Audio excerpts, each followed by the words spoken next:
And we're back. Brown Juice Barbershop. What's good, Dre? What up, Mr. Mikael? Chilling, man. It's been a week. It's been a week, but life is good. Still breathing. That's a start. That is a If I'm start. breathing, I'm achieving, right? Talk about it. I'm Talk breathing, about it. I'm achieving. How's your week been, man? It's good to see you. It's been, Mm. running the race, trying to fix the world, trying to fight for certain things. Yes. Ooh. But I did this. Heard that. See what I did there? See what I did there? I heard that. First and foremost, I'm feeling the shirt because it's black and gold. That's number one. You know what I mean? That's my color scheme. I like it is. I really do like black and gold. Is that a fraternity thing? That's partly it. But even if it wasn't the fraternity colors, I like black and gold. It just makes it pop. So when we have the Black Excellence Night at my school, which one of my students founded last year, we have black and gold. Black and gold is the colors. Because again, black people and gold, we royalty, baby.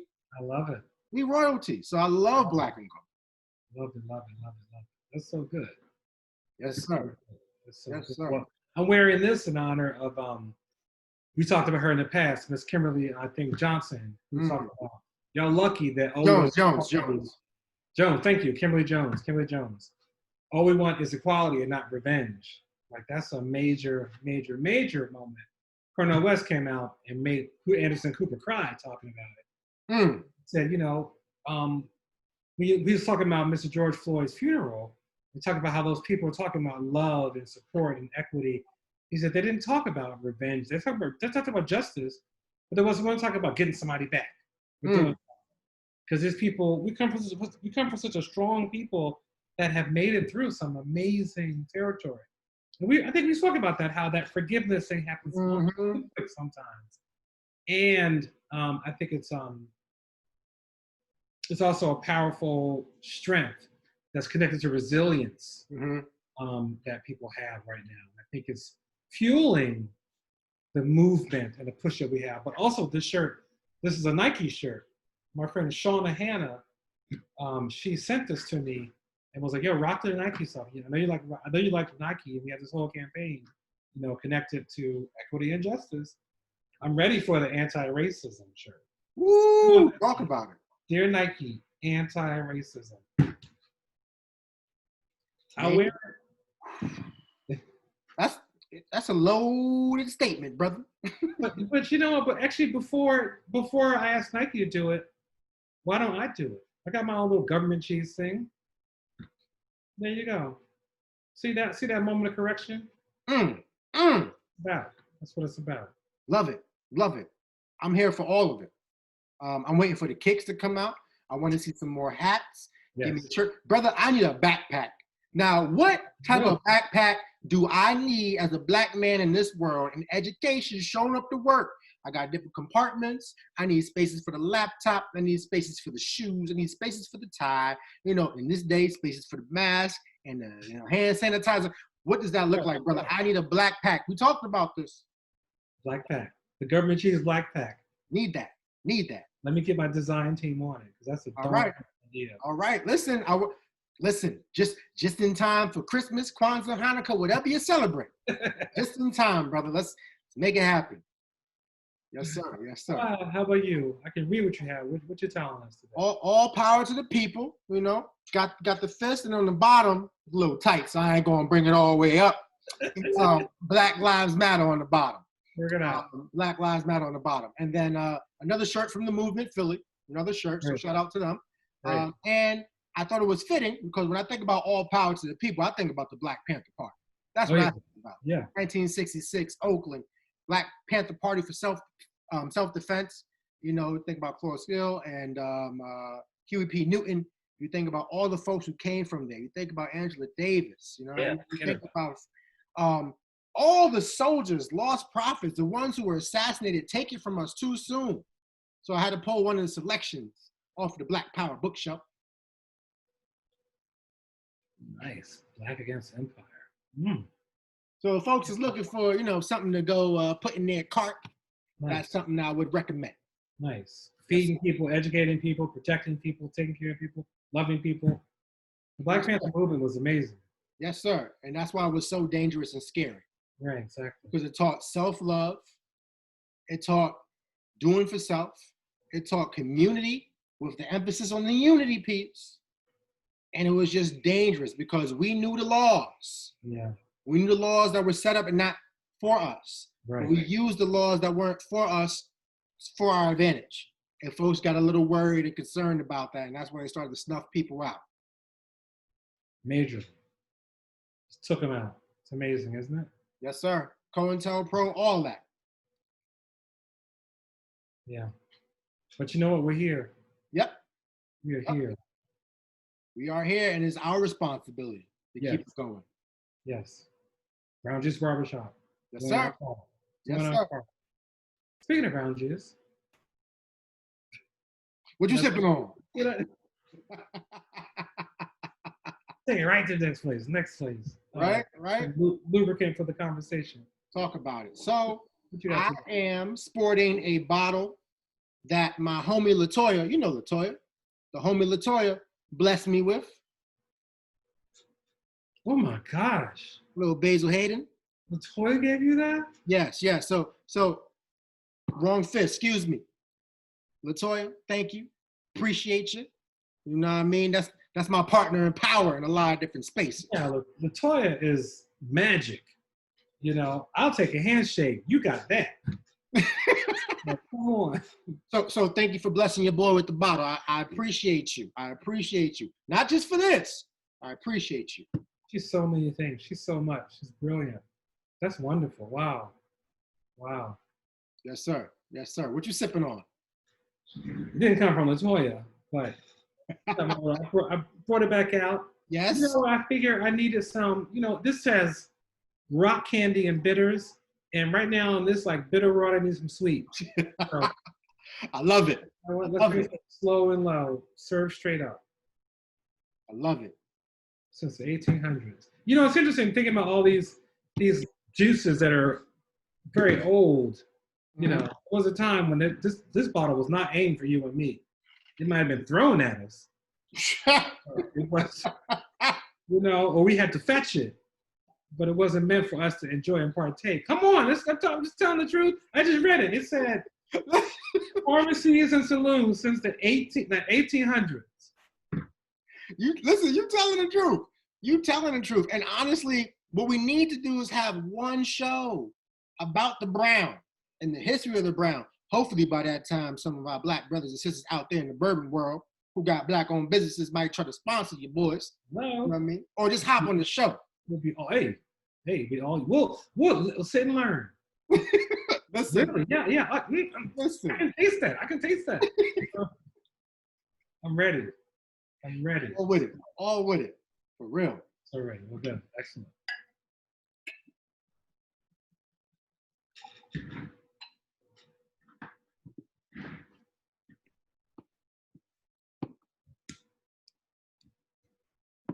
All right. Hot status. Ooh. Smells good. Smell vanilla. That's what I smell. Have you had that before? I've had it one time before because a place that I used to frequent, which is no longer open, the chef who I was real close with, he was like, "No, this is my favorite drink. I usually get a little bit of it, drink it neat, but I get some ice cubes on the side if I want to open it up."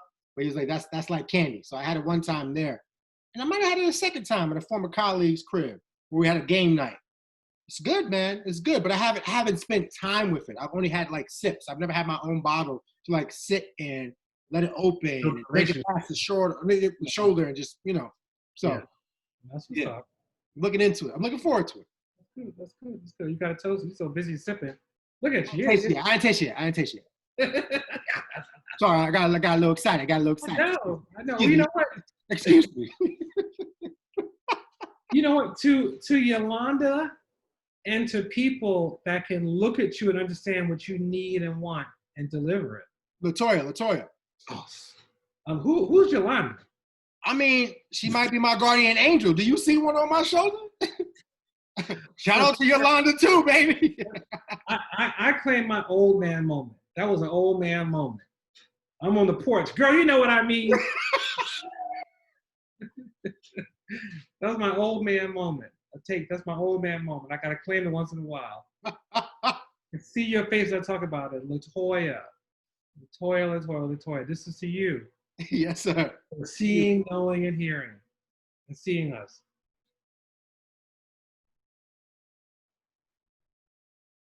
Mm. You're gonna have to carry this show, bro. This is like candy. It's amazing. You're gonna have to carry this show. Cause you checking out with your food? If I had a clock, I'm clocking out. So give me the one of responses. Yes. No. I think so. Yeah. Mm-hmm. That's a good question. All right, so I wanted to start here. We are in a COVID crisis still. Mm-hmm. It has not. The fevers have not receded. The diagnosis and cases are going down. New York is at the lowest it's been. Some places are seeing spikes. Your president is having rallies no matter what and saying stuff about testing brings more people forward. But some folks are, this is my moment. I'm going to try and tough it up and not break tomorrow. I am going to the barbershop at 1:30 tomorrow. Hey now. He's opened up. They said it might happen this coming Monday.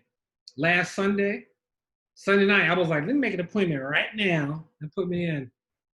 So I'm gonna go and I'm gonna take my mask. I'm gonna see what happens. So I'll be a whole new look by next Friday. Or next time we're on rather recording. But by Monday afternoon, I'm so excited. Oh my gosh. I'm so excited. You know, it's the barbershop. Yes. Like, I cannot be in there and be like, I'm gonna have you on this show. You know. I feel it. Next. Exactly. People like, get out of here. And I'm like, I'm afraid I might sneeze or cough and get kicked out. I'm gonna like clear everything out so I don't have anything in my throat. Drink like a glass of tea before I go, so I'm centered and prepared. Because I don't want to get kicked out of the barbershop for sniffing or snotting or coughing or anything, you know. So I'm very excited about that tomorrow. Okay. So we're in COVID, and some people are making the choice to do various ways of showing up for their work and for their jobs, which I understand because folks going to make money. But we've had an incident where one of our brothers fell off his stool while he was trying. And it's a pretty upsetting moment. Did you witness Mr. D.L. Hughley falling off the stool in Nashville? Now, I did not see the footage, but I heard and read about the aftermath. I also saw his video that he put out after the fact where he was like, you know what, thank you, etc. And he was like, even thank you to those comedians who've been sending me evil things. Because I can only imagine, if you're a comedian, you got comedian friends, they are going in. They are going in. Exactly. Well, the thing is, I don't watch, like, we talk about this, I don't watch the murder videos, you know, because I'm protecting myself. But this one, I had to see it. So I went, I was like, I gotta see this. And it's upsetting, and then it's like funny, and then not, you know, like you see him sitting on the stool talking, and down, and somebody runs up and grab him, and like, oh, yo, I got you, you okay? And he's just like gone, and he tumbles down, like he does that, like fall on the floor, and the head goes like that. And they carried him out. They carried him out like this. Wow. Like, it was upsetting. I was like, dang, DL, like you done. Dang. Let's have this conversation about why were you in Nashville on a tour? He passed it from exhaustion from his recent comedy tour. Why are you in Nashville on a tour, Mr. Hughley? Like, I imagine you have bills, and also understand that some people need to perform. They need to perform, but my mind went to, well, wait, I'll stop there. What's your impression? What are your reactions and thoughts to that whole situation? Well, brother trying to eat, number one. Number two, I don't know, because I haven't listened to his show in a while, but I don't know where he is in terms of his stance of whether or not he thinks this whole COVID-19 thing is not a hoax, but being blown out of proportion. I don't know where he is with that. I don't know if he's one of those black men who's like, you know what, I'm invincible. I'm on my Luke Cage, you know what I mean? Just throw a hoodie on, I'm impenetrable. I don't know. But what I do know is that there are smarter ways to go about having a concert. And particularly, I'm not saying there's no black folk in Nashville, but I'm good. I'm real good. Like I'm real good, because if my eulogy is he was performing, doing what he loved in Nashville, no, I better have been in Atlanta, hot Atlanta. Right. I had better have been in Oakland, California. I had better have been in Harlem, New York. Well, I should have been Nashville. I mean, I get it. I do.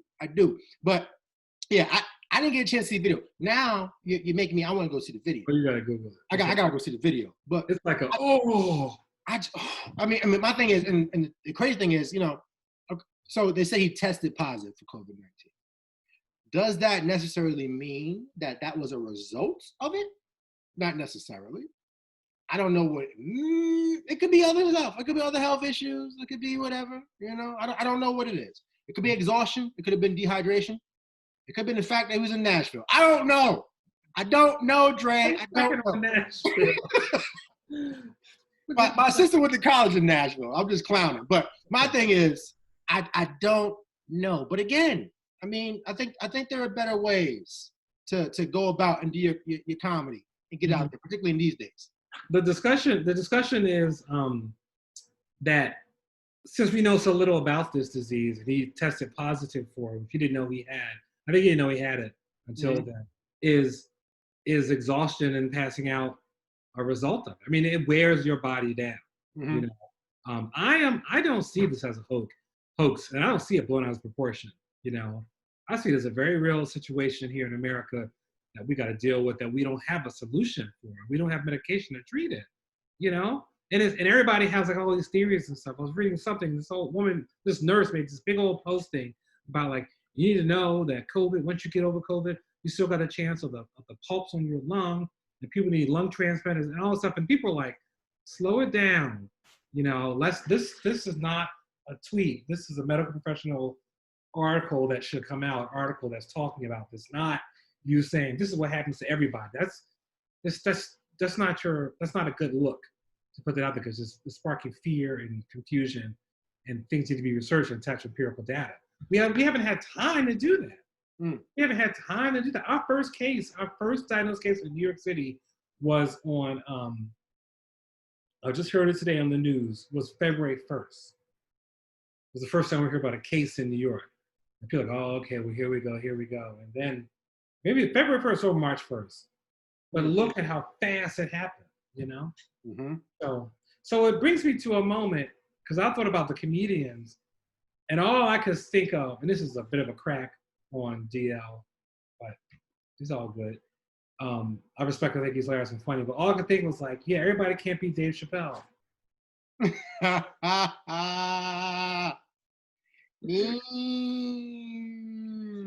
you see the Dave Chappelle 846? Yes, sir. No. Yes, sir. You saw them taking people's temperatures. Folks were set out. They weren't inside no club. They were outside. They weren't inside a club. With branded masks. Exactly. Chappelle C's. Exactly. You keep the red, black, I think it's red, black, and green. Yep. Yep. They totally. They worked it out. Mm-hmm. And he, you know, when I watched the episode, I found myself thinking like, yo, Dave is in pain. This hurts him. That whole story about that officer that went up and killed somebody after stopping him. Like, he's like, this is real. And he went off on homegirl, whatever her name is. Oh, the Republican. Wait, don't say her name. That's what I'm saying. I'm like, she don't deserve the airtime and space. Not good name on this show. I don't know what happened to her. I think she created the Sunken Place. You think so? She created it, built a fortress, and said, I'm staying here. Yeah. My goodness. Yeah, My, like, what should I sit at home and be that person? my thing is money that important to you? Yeah. Or is that, or worse, is that how you really, really, really feel? Ooh, don't get me started. Yeah. Don't get me Yeah, started. it's a whole list of people. I saw something this morning about, and it was one of the, you ever hear a log cabin Republican? You know what that is? I haven't heard of that, no. Yeah. It is a gay Republican. And Mm-hmm. there's this whole entity within the Republican Party, and they are log cabin Republicans. And Mm. they are gay, conservative, and it's ironic and crazy. It doesn't make any sense. And one of them, I don't remember his name, so I'm not gonna put it out there. He put this tweet out a couple days ago and saying like, "Hey blacks," let's start right there. Hey blacks, the gays don't want you coming for that month. You got your month. Don't try and come for ours. Come on, dude. Come on. Some of Just my saw that tweet. Yeah, I just saw that tweet. My what you call it? Amanda told me. I just saw that tweet. My goodness, there's like Juneteenth is not a thing. shut up. I was like, yeah, but Freedom Month is. We need to find him and send him a whole thing. Because a friend of mine was a really intense activist. We call him Mother, because he's just like, his name is Ernest. He's been at the fighting for gay rights, equity and justice, HIV research and history for years. And he posted this morning. He was like, "Yo, listen," and called them out. He's like, "Get them, kids," is what he said, something like that. And I was like, yes. So I put out a little Robert. It's not the same Mother in Philadelphia, is it? No, it's probably different. Okay. Probably a different one. He's great, Ernest. He doesn't go by Mother. We tease him and call him that. Okay, gotcha. This cat like worked for Clinton with Clinton's campaign. Like he's a DC. He's DC and San Francisco and like high-end professional. Gotcha. Great. But that's how I saw it. Like I listened to his. I'm like, yes, whatever Ernest says, So he put that up, and I read. I was like, gosh, like what's up with this dude? Like, but this white people gonna be white people. Like straight up. Well, I mean, so I have a question for you, and it's funny because we didn't plan this in any way, shape, or form. You just brought this stuff up, and it's like, okay, now I have a question in the sense of, one, you mentioned intersectionality before, and one of the conversations I've been having with my wife as well as my brother-in-law and my sister-in-law, in fact, we had a conversation today.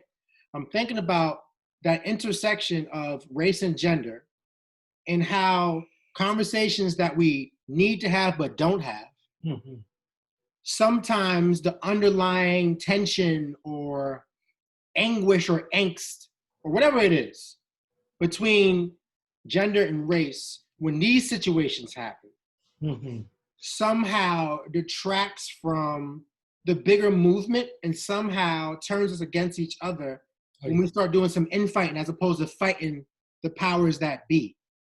So if you get my question in the sense of like how do we prioritize the struggle, realizing that there are many marginalized folks, realizing that there's an intersectionality of marginalized groups, and realizing that part of the white supremacist structure is to get folks fighting each other so we're not fighting them. How do we sift through all that? How do we block out the noise and make sure we don't lose focus so we can liberate everybody? I mean, we might need a bottle for that, but I'm just saying. I know.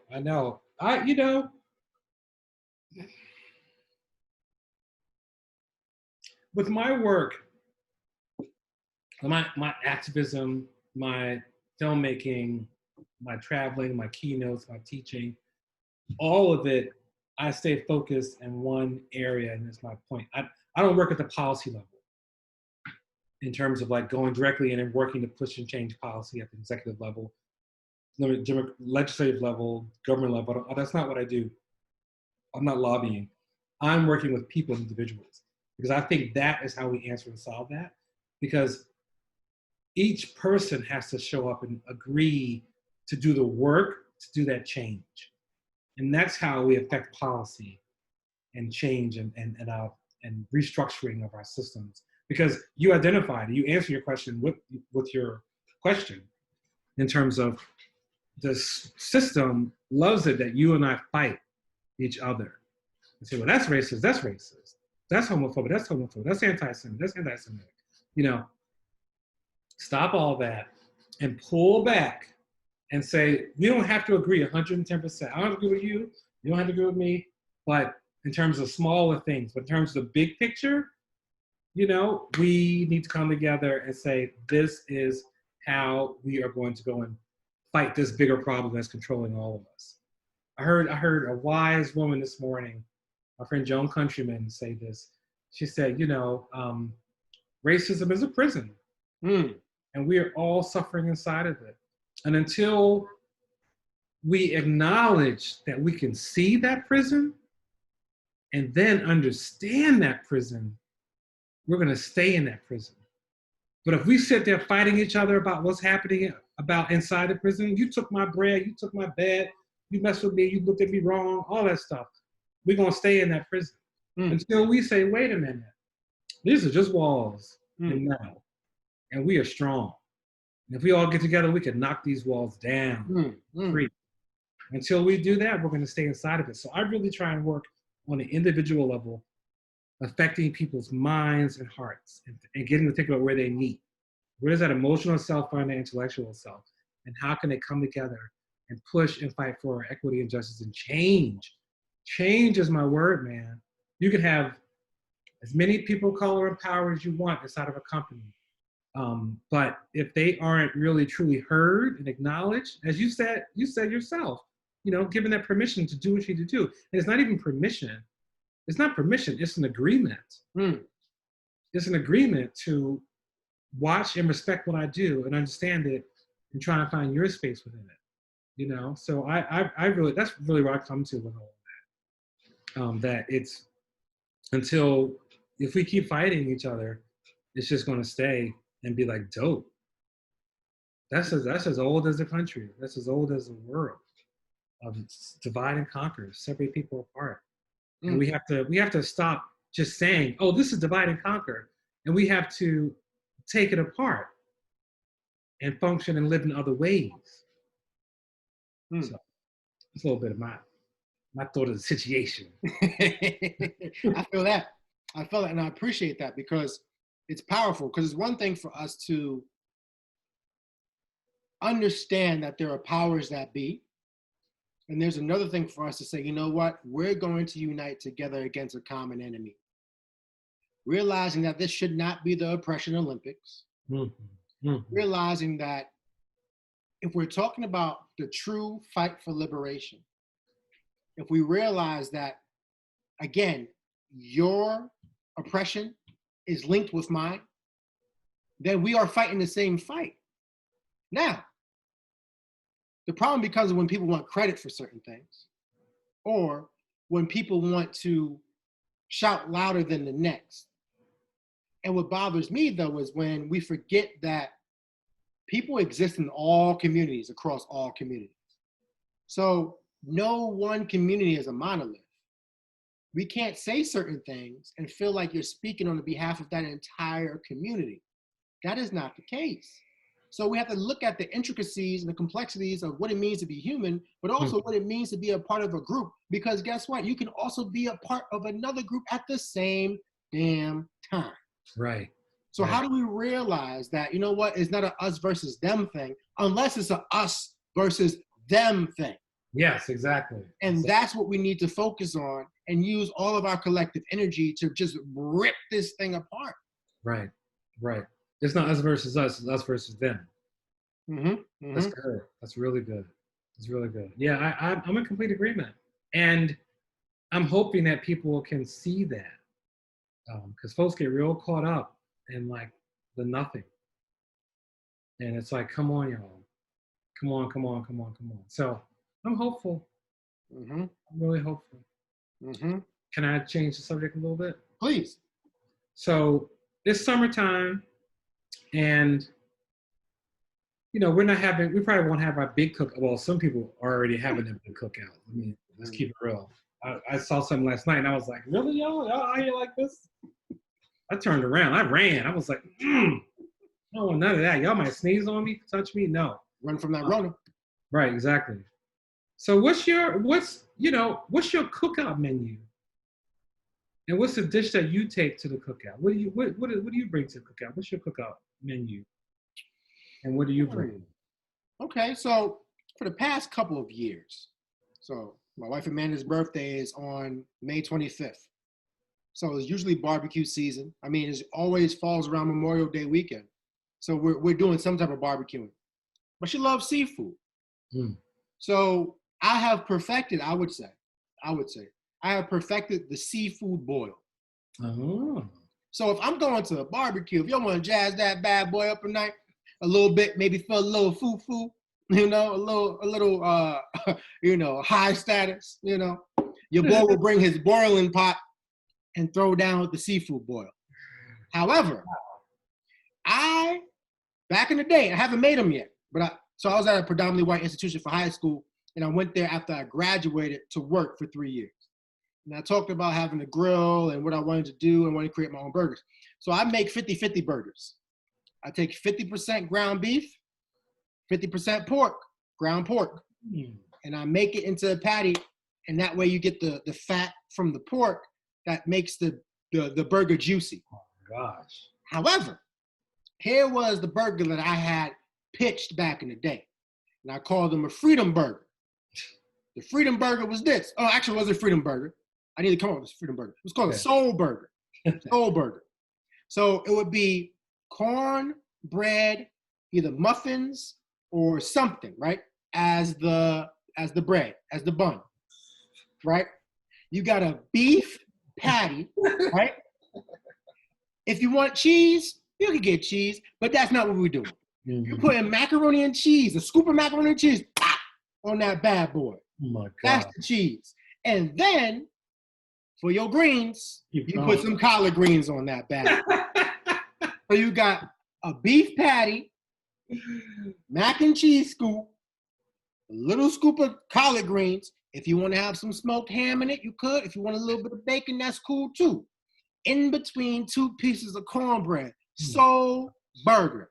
Oh my gosh. So how do you eat that? How do you eat that? Without a napkin. Exactly. You have to take a shower afterwards. Exactly. That sounds so good. Oh my gosh. So that's what I would bring.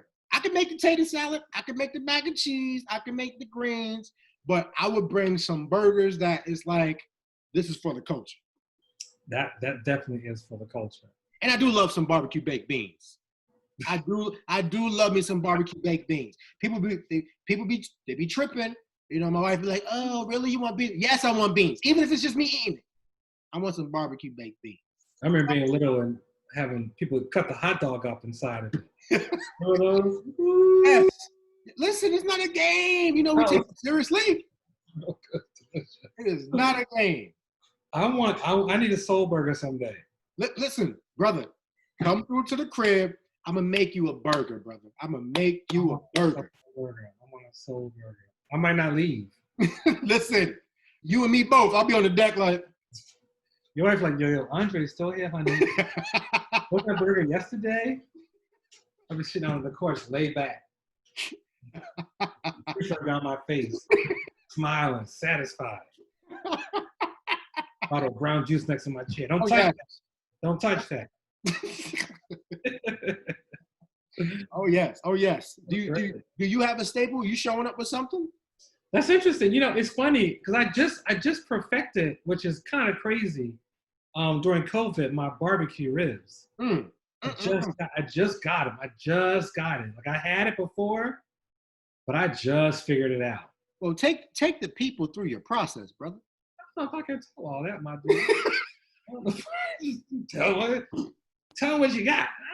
You gotta pay for that. Exactly. I can send you an invoice. I'll just say this. There's lots of slow. Exactly. Slow cooking and various sauce. But I ain't telling everything. Tell us how you do. No. Is Coca-Cola involved? Nope. Mm-hmm. No. So I got my ribs down. Now I'm actually. So when I was a little boy, my grandmother taught me how to cook. Okay. My grandmother was from the South, and she could make anything. And she used to say like, "I can't stand no man standing around waiting for a woman to cook for him." she come to this kitchen boy, and I had like, I remember chopping onions like this high on the table. I could reach it, you know? And she showed me how to do stuff. And she, oh God, oof. Her food was so good. Her food was so, everything was just like delicious. I mean, maybe I'm biased or whatever, but everything. She can make livers and onions, and I didn't like it, but it smells so good.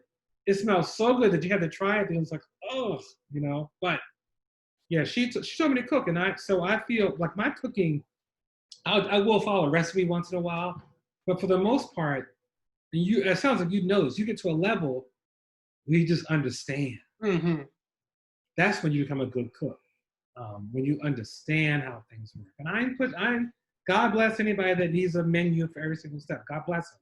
Mm-hmm. I need some stuff to remember sometimes, but when you know how to do it, that's that moment of like, oh, and then you like try different things, different seasonings, and like turn things around, and then you, oh.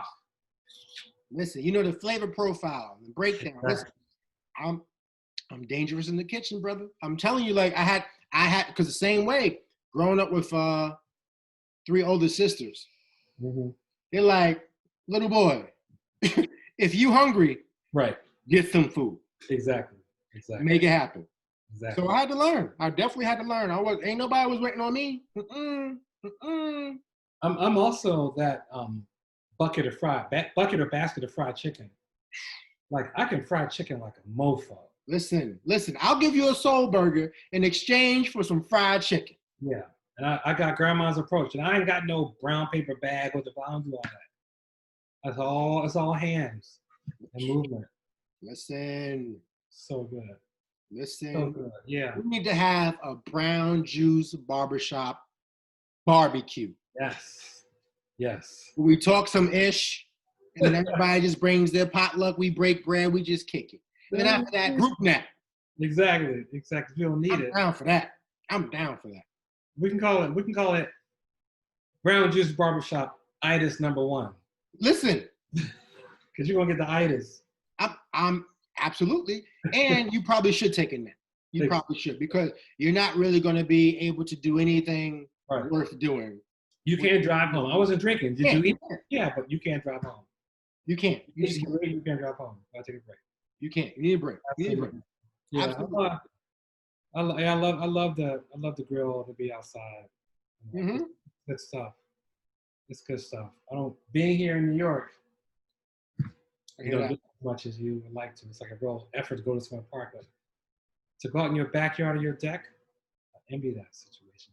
I hear that, but listen, I'll tell you one thing. Back in the day when I was first starting out as a young boy, I was a little young boy, you know.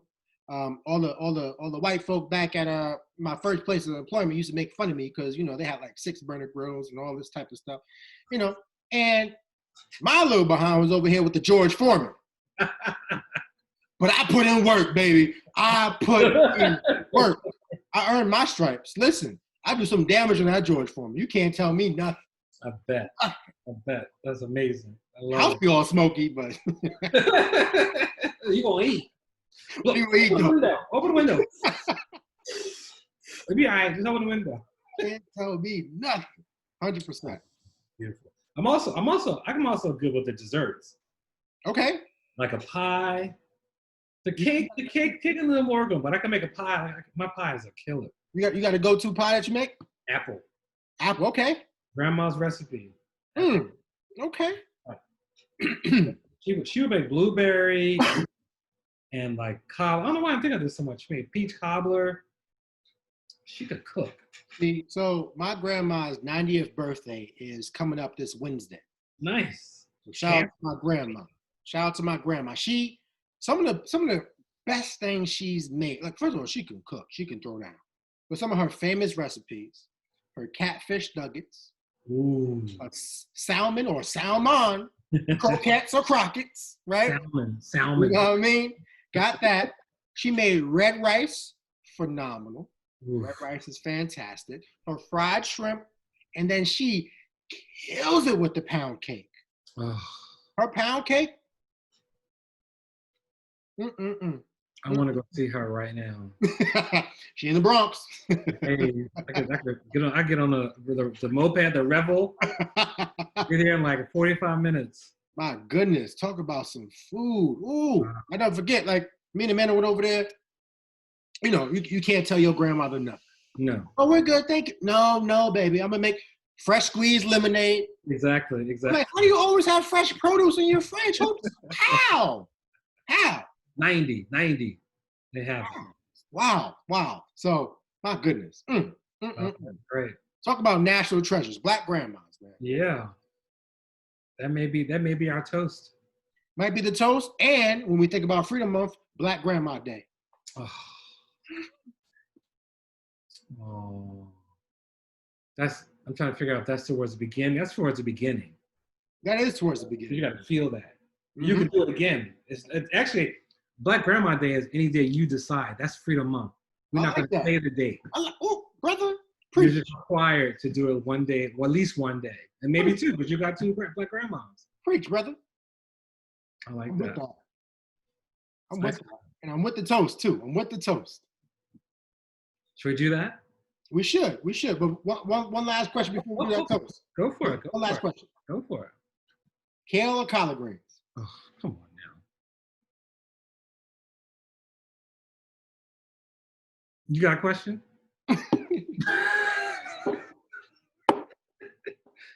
Oh, that was the question. My bad. Excuse me, sir. I wasn't quite sure.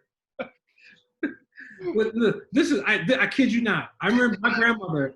I remember being a little boy, and my grandmother. This is in the summers. I'll be with her in the summers, down in North Philly, and her and her friends would get on the church bus, and they get on the church bus, and we drive to New Jersey. You know, think about it. These are all these old Black women, maybe one Latino woman, who've migrated from the South, and they're living in Philadelphia. And now they're old and retired. And they convinced the old retired deacon to drive the church bus, yo, let's go on Wednesday afternoon to the farm, and pick our own vegetables. Like, that's back to their childhood. I remember being like, why are we doing this? And I don't understand it. And they were so delighted and came packed with boxes full of stuff and just like, I picked this myself. And I remember at one point, there was a discussion of kale on the bus. And they're like, kale? Ew. You know, it's hard. That's poor people's greens. We don't mess with kale. That's disgusting. Ugh. Give me some collard greens, some turnip greens.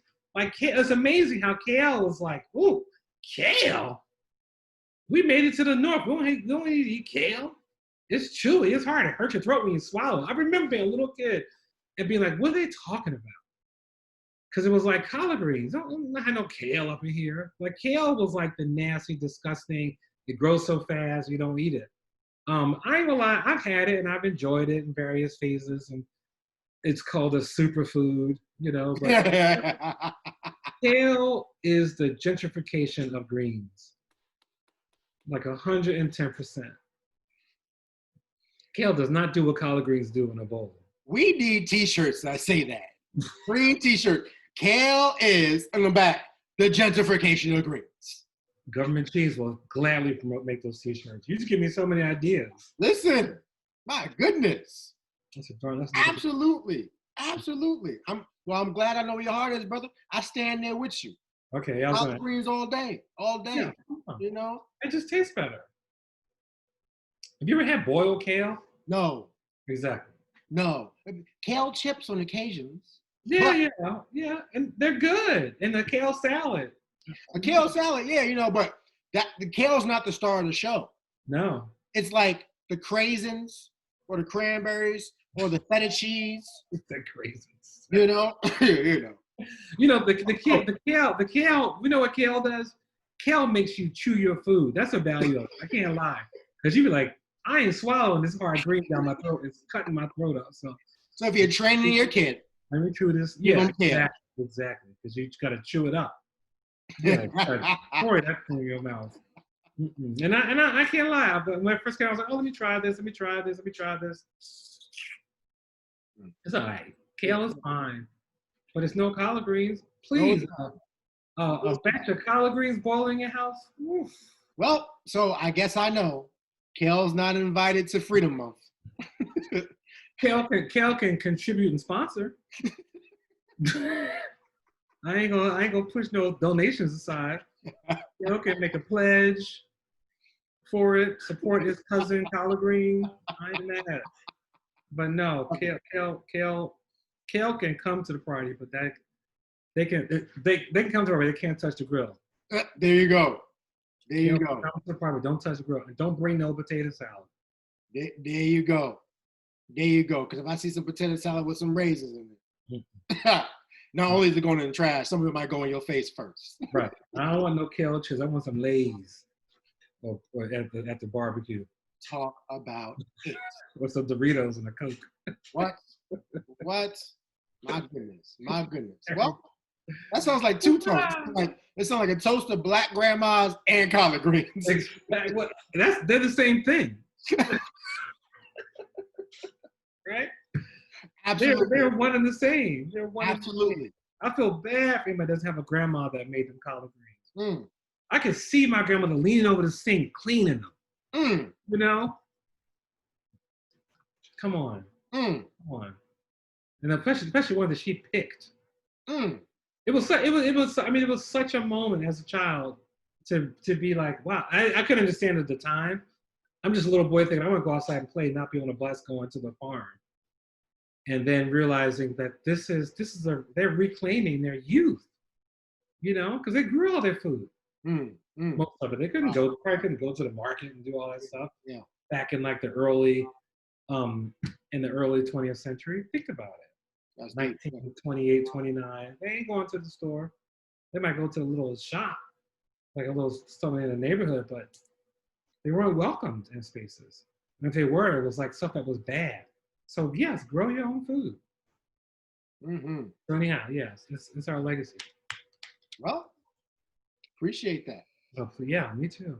Appreciate that. Well, we did it again, man. Hey man, happy summer. The season of Gemini has ended. The season of Cancer is upon us. It's a shift in the world. It's summer. Yeah. It's beautiful.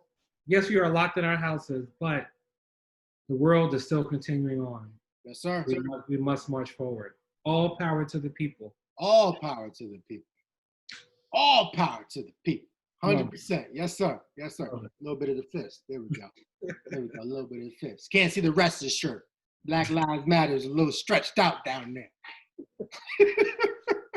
And we talking about collard greens and apple pie and ribs and what's that burger you described? Ooh. Woo. All right, brother man. To the grandmothers, to the collard greens, to the soul burger. I think it needs to be in that. That needs to be in that triptych. Hey now. Triptych. Yes, sir. Brown Juice Barbershop, baby.